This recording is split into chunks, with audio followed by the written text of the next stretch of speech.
સાહેબ, જે viral audio clip છે, ખાસ નરેશ પટેલનું નામ છે અને તેને બદનામ કરવાનો આખો ષડયંત્ર લાગી રહ્યું છે. આપને શું લાગે છે આ ઓડિયો ક્લિપ મામલે? આ ઓડિયો ક્લિપ છે જે વાયરલ થઈ રહી છે તેના સંવાદને આપણે મૂલવીએ તો આ ઓડિયો ક્લિપમાં એમ કહેવામાં આવ્યું છે કે નરેશભાઈને તમે સીડી કોરી મોકલો અને સાથે એક ફોટો મોકલજો જેમાં જે છોકરી છે એના મોઢા ઉપર દેખાઈને એવી રીતે મોકલજો, કારણ કે ઓળખી શકાય નહીં. એટલે નરેશભાઈ એને ઓળખી શકે નહીં.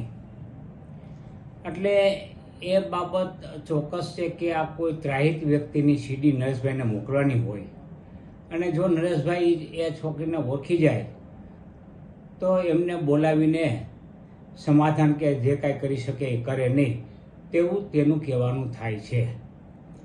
હકીકતમાં આ આખું પ્રકરણ છે એ રાજકીય હસ્તીઓએ તેમના તાબાના જે કાર્યકરો છે તેમને હાથો બનાવીને નરેશભાઈનું, ખોડલધામને અને પટેલ સમાજને નુકસાન થાય તે રીતે આ આખો પ્રકરણ ઊભું કરવામાં આવેલું છે.